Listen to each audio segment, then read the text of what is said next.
Hey, thanks for joining me once again. So, over on Facebook, there is this page. It's called, you know what? I'm actually not exactly sure. It's something Comic Swap. I don't know if it's related to the Cartoonist Kayfabe channel, like a branch offshoot of that, or if I'm just misremembering that. If I was good at my job here, I would have researched this stuff first. Anyway, the point is that you can go onto there and list books, just put up pictures of them, of shit that you've got. And you can put a price on it and see if somebody's interested in buying it or swapping with you or something. And I'm always watching it. There's been a couple things I kind of wished I could have reached out and gotten, or things I would have if somebody else hadn't already claimed it. But in this case, a fella on there by the name of Stephen Bradley, he listed all these X-Men books. And I didn't get everything he put up in the single post. I went through there flipping and found all the ones that had artists that I was fairly certain that I wanted, or books that I knew that I wanted for sure. And the main thing that I wanted was Silvestri and Jim Lee. And I feel like I really lucked out. So I got, what, 1, 2, 3, 4, 5, 6, 7, 8, 9, 10, 11 books. I paid like $30 for them. And I'm pretty happy. So, and I started out with this one. I mean, these are covers to books that I've seen but never read. X-Men 236, I've seen this before, and I knew just by looking at it, that's Silvestri. So I'm like, well, got to get that one. The follow-up one, definitely not Silvestri cover. It's not him on the inside, but it's the next issue in line, 230. So yeah, I started with 236. This is 237. Got 238. Silvestri and Dan Green, looking great. Then it jumps up to issue 247, which is more Silvestri artwork. And I was very interested in this one because the one after it is X-Men 248. And this is Jim Lee's first X-Men issue, as I understand it. His first issue that he ever drew. And I've seen it before. I've read it. I don't know which one of my brothers or my friends had it. But I've read it, but I remember almost nothing from it. So I had to get that first because of the first Jim Lee issue. But then the issue leading right up to it, 247, Silvestri artwork. Then it jumps over to Jim Lee artwork. So that's 248. 249, the story that immediately follows it. More great Silvestri artwork. I've seen that cover a million times, and I love that pose on Havoc. Very cool. Then we jump up to 254. This is one of the books I definitely remember in my youth. My older brother and I, we started collecting up X-Men. And we actually started collecting in between these and these.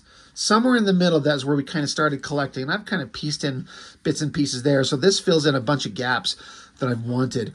But I was kind of flipping through it. I'm like, oh yeah, there was all these things I just completely forgot about, but are burned into my memory. Like I couldn't tell you what happened in the story exactly.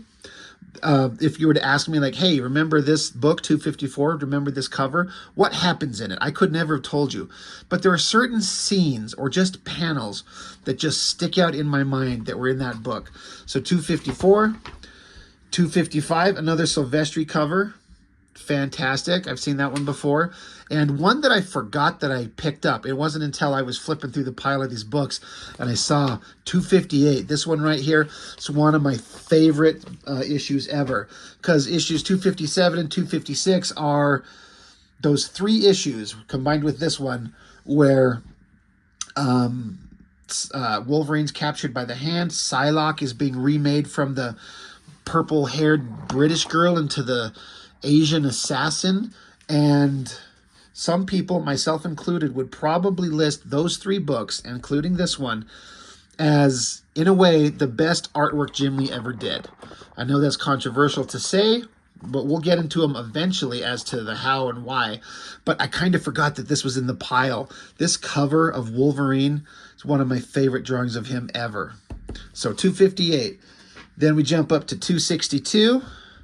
And another one that I remembered that he sent me, he threw this one in because it's water damaged. If you kind of see, you can see it's kind of wavy. it's really not too bad. And this is one of those books, my brother and I were definitely reading comics, and this was a big one, but I've never owned a copy. And the guy who sent me these books offered to throw it in for free. I'm like, please. This might be the pinnacle of Jim Lee artwork in a way. It's it's before he started getting a certain stylistic change that came up really big in X-Men #1. It all still looked good, but he had a different style that I think just worked better for him here. But that's just my kind of personal taste. So now that we've seen all those books, just this episode, this video, we're just going to start at the beginning of them.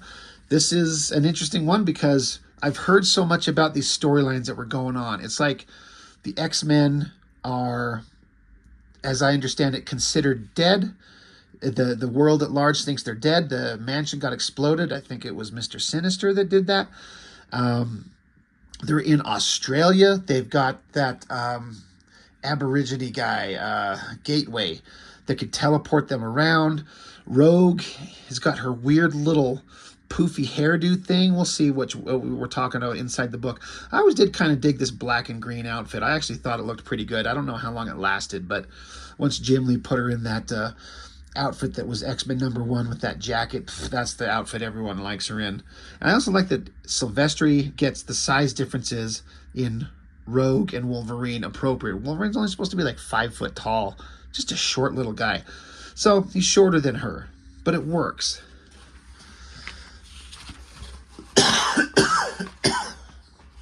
I'm still trying to get over this cold. I am so sorry. But here we are. And also, I keep trying to get my damn camera straight.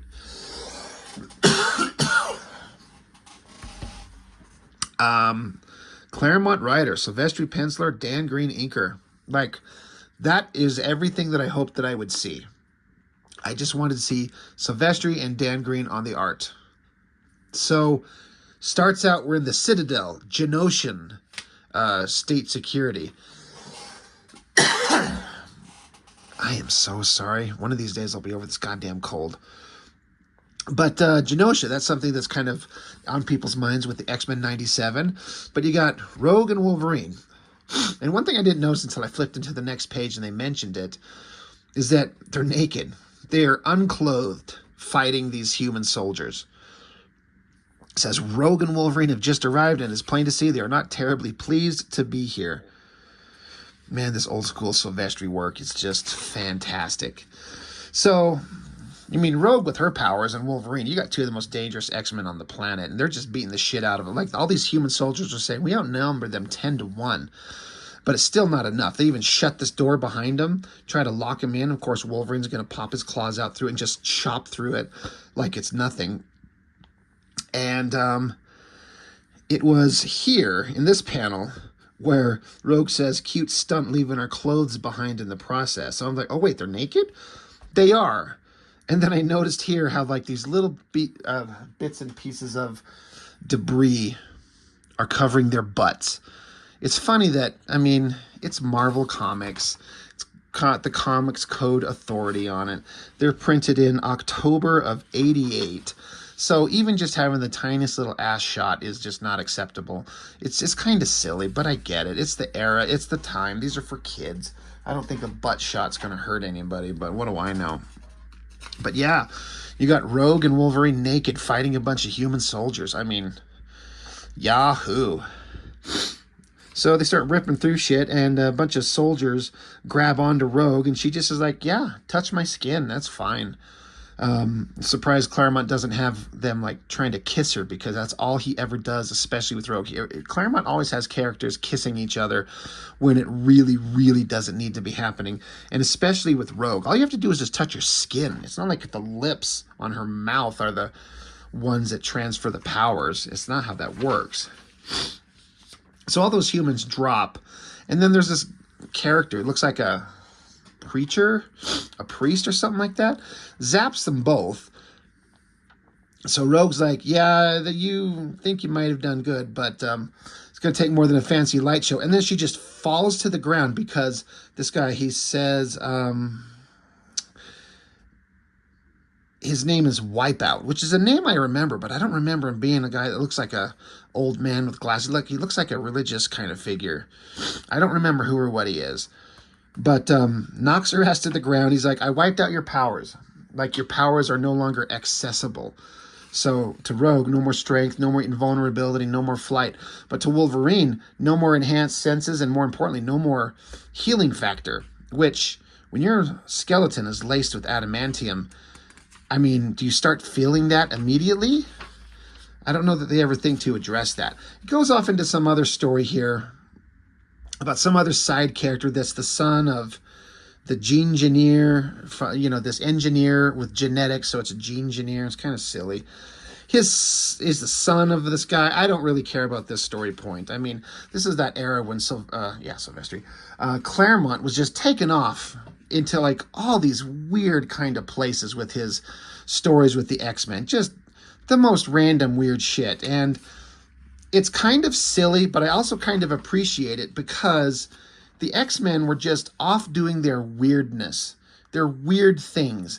And it's not like it feels like every modern Marvel comic, especially with X-Men or the Avengers, where it has to be some like, it feels like it has to feel like it's a movie in comic form, some great big huge life-threatening stakes where someone's gonna die and you got to stop this major villain, and it's just this world-shattering, world-ending storyline. The X-Men books, and I think most Marvel comics of this era, are just single floppy issues being printed out there, and they're just going any damn direction that they want.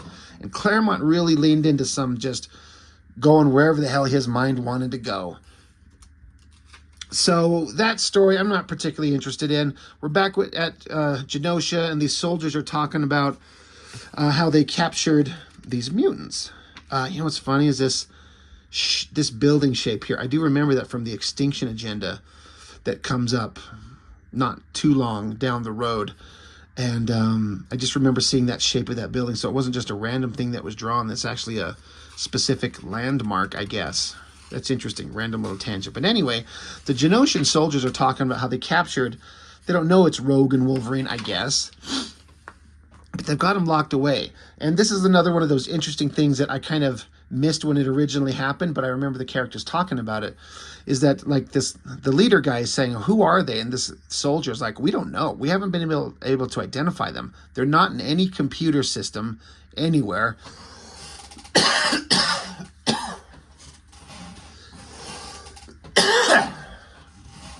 Holy shit. They're not in our computer systems anywhere. And anytime they try to interface with an overseas database, they get no response. Basically, at some point, someone, I can't remember which character, who did it. Was it Beast? Was it Forge? Probably both.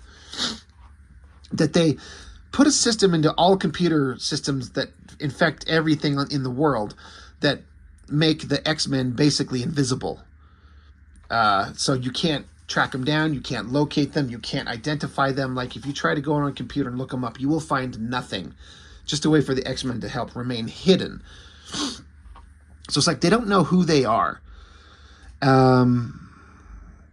So that's Wolverine lying there. And they got him wrapped in some ridiculous outfit that the Genoshans put him in. I don't know. This is a part that kind of really... I thought one thing about it in this panel, and they do address it again later, which made it not as bad as it seems like here, but it's still kind of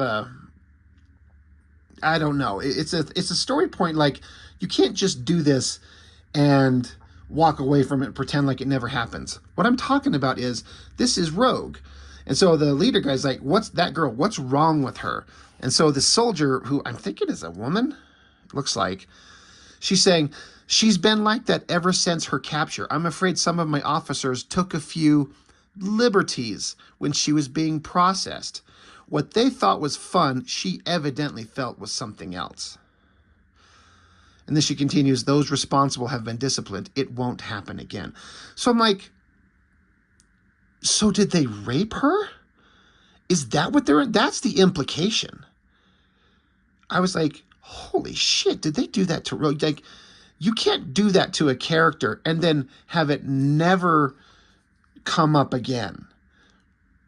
So that's what it felt like they were getting at. Now, it'll get addressed in later pages, and we'll get to it. it's not quite that, but it's starting to go that way.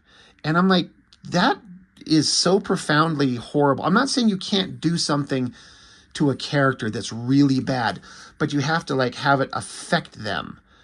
And so the characters did not force themselves upon her in like the extreme description of the word. But this panel stopped and made me feel like that's what they're implying. Look at her bundled up in the corner. They took some liberties with her. In the real world, shit like that would probably happen. So I was like, what the fuck? I mean, goddamn Silvestri. I keep wanting to say Silvestri instead of Claremont as the writer. I mean, it's a ballsy thing to throw out there, have one of your major characters lose their powers and get violated like that. But you're going to have to lean into that story for a long time of the effect that it would have on a human being. It's terrible. But anyway, we'll get into how that gets resolved here in a little bit. But anyway, they're talking like, all right, your soldiers are pieces of shit. And they're like, well, they're human, they're fallible, whatever. They just keep having long conversations because it's a Silvestri. God damn, I did it again. That's like the third time. It's a Claremont comic. I think this cold is affecting my brain. Back with another scene. I can't remember who these guys are, but the X-Men are on the search for these guys. I'm just looking at this artwork that Silvestri's putting out there. It's just a small panel, but there's all kinds of the appropriate detail that you need to tell exactly where you're at and what you're seeing. It's just amazingly well done.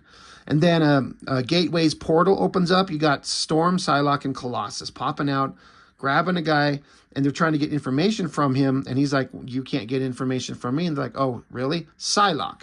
So then this is a thing that I think they've consistently abandoned since the character was changed with Psylocke. Her telepathic abilities are shown to be manifested like a butterfly shape.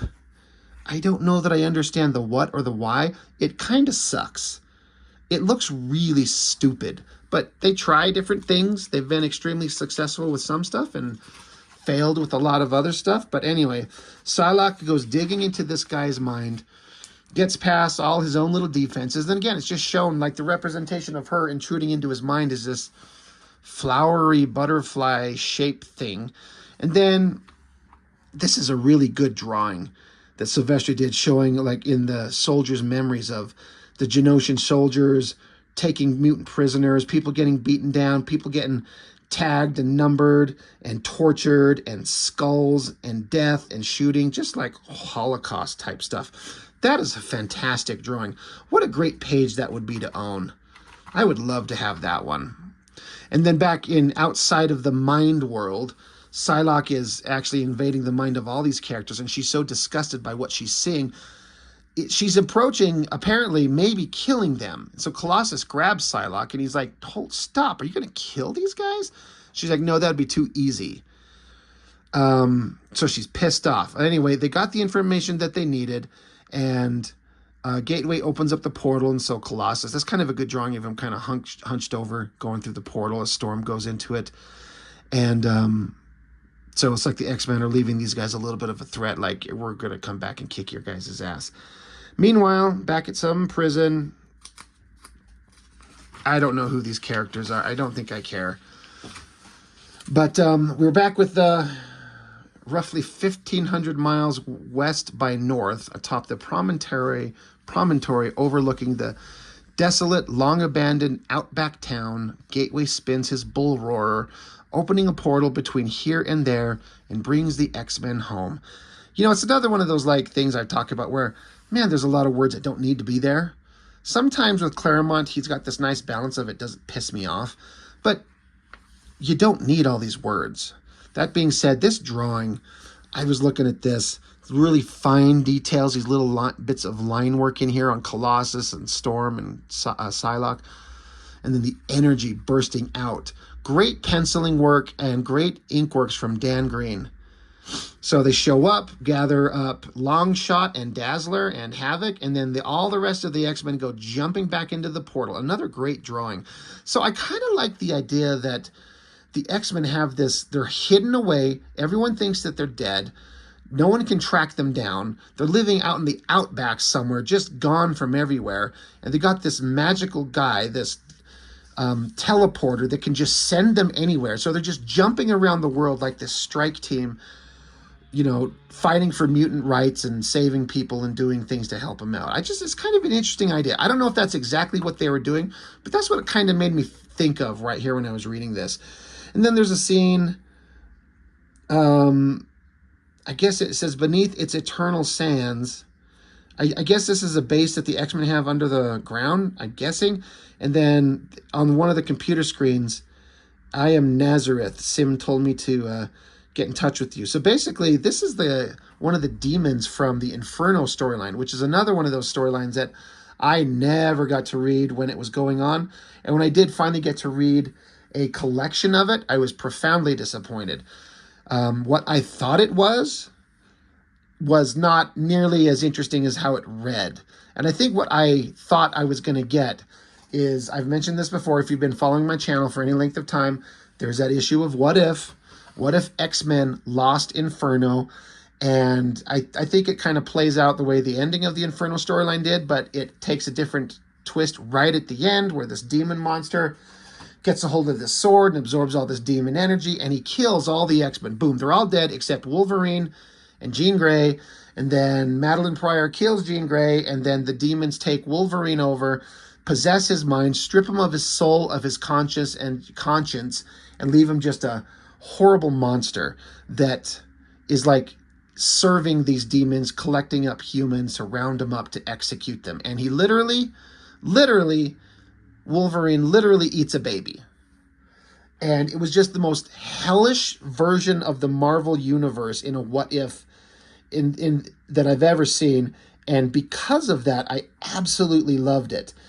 And I kind of hoped and thought that the actual Inferno storyline would read like that on any level. And from what I remember from the one time I got to read it, it's been a while, it was nothing like that. And so it really was kind of a disappointment. So it's interesting to see it building up.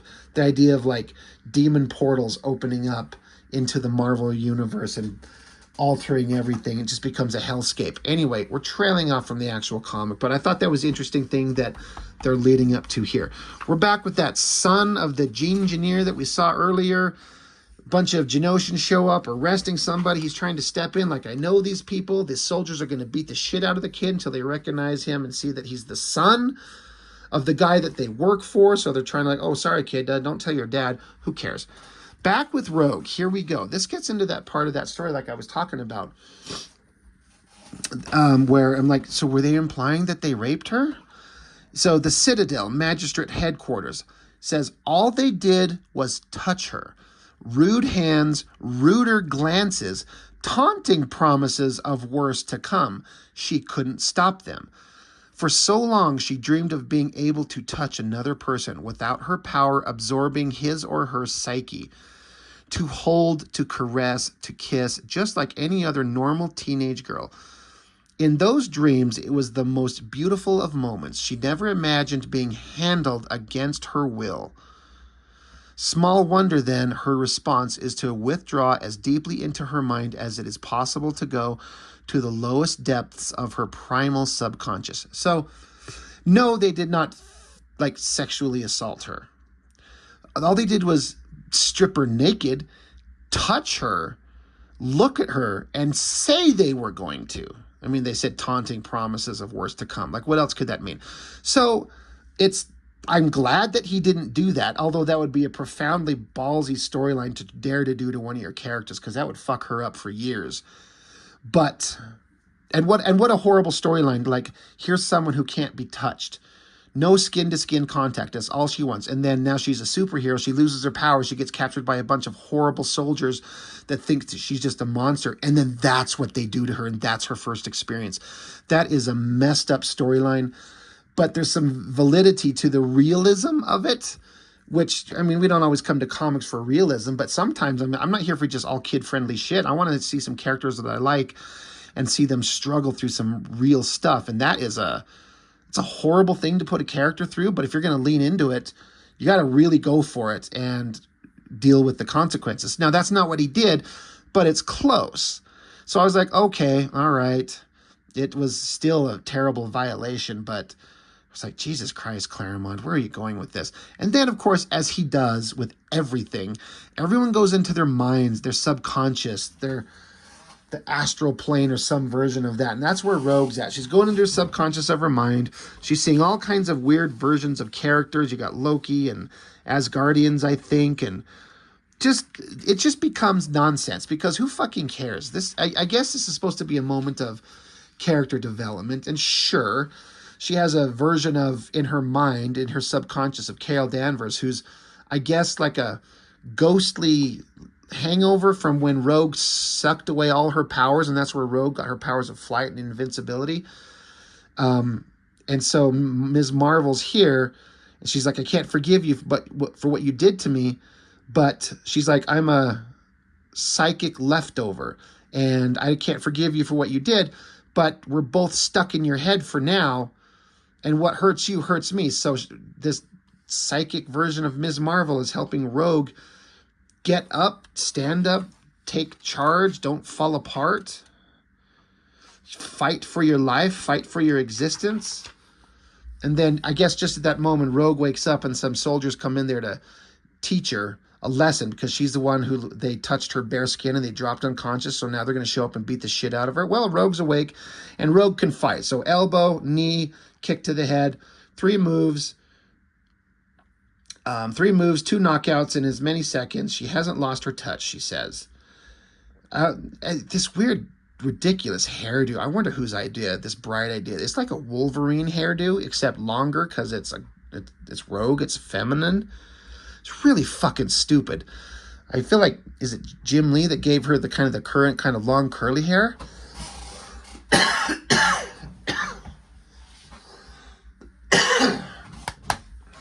It's the worst video ever with me coughing all over the place. So I'm glad they got rid of that. But Rogue is kind of who Rogue has always been and going to become. So she takes out the soldiers, eventually gets to Wolverine, and he looks like he's beat to shit. So is that, I don't know if they say so, if they just beat him up or if he's suffering from his powers not working, so the adamantium is poisoning him and killing him, which is a valid thing. See the movie Logan, that's what was going on with him. But Rogue's like, get your ass up. We got to go. We got to get out of here. And he's like, look, I'm in no shape to fight. I'll just slow you down. She's like, yeah, you've said the same to me before. Didn't work then. Let's go. So they pack him up, get him out of there. She's got to drag his ass out. And so they're on their way out. And then we're back with the kid and the storyline of shit that I don't really care about. But the son kind of finding out that his dad is rounding up mutants and he's friends with them and he has to see exactly what his dad is. And he's like, I know this person. I love this person. You can't do this. And the dad's like, sorry, son, these are genetic freaks. We have to get rid of them. That's what I do. And then they're experimenting on more people. And then Wolverine and Rogue show up in disguise. And then this is just another one of those things. This might be the first time, I don't know, but it's not the last time you'll see Wolverine in the dark, popping his claws to start beating on some Genosian soldiers. They'll come back to Genosha in short order in a couple issues and start cutting them up in some of the best issues of X-Men drawn by Jim Lee ever. But yeah, they're fighting, and Wolverine's kind of taking a beating. He's kind of getting put down by a regular human, but of course punching an adamantium skeleton's breaking their own hands. So they're getting away. They're somehow dodging all the bullets, and they jump into this ship and rocket out of there and take off. And Rogue's like, we're pros, Logan. We'll adapt. We'll survive. And in the end, I guarantee we'll make these clowns regret they ever laid eyes on us. So, again, I don't know where they were previous to this, Rogue and Wolverine, and who teleported them in here. They're naked and they're fighting. Obviously, the story's coming before this. I don't know what it is, but they were kind of the main focus of the story. Now, they don't have their powers, obviously not for long. And they're getting away and they're going to take on the Genosians. And then there's an ad building up to the Inferno storyline, which, again, that what if, highly recommend. It's one of the earliest comics I ever did. Go back and watch that video and see, I'm not joking, how Wolverine ate a baby. So anyway, I got a whole big pile of comics, like I said earlier in the video, and we're going to be going through them, you know, at some point here, depending on if I want to do a bunch of X-Men in a row or just keep varying it up. But this is a little treasure trove for me, finding a bunch of Silvestri and Jim Lee old X-Men issues that I don't have or I've seen but don't own currently. So it's great. So I'm very happy to have done that. So once again, I want to shout out Stephen Bradley, who got these comics to me. I found them on Facebook with the comic swap page. And I mean, I highly recommend it. Go seek it out, guys. You can find all kinds of neat stuff people are trading around, stuff I've never seen or heard of before. And but I definitely wanted some X-Men, and I got them. So that's it. That's all I've got for now. Thanks for watching, and I'll see you next time.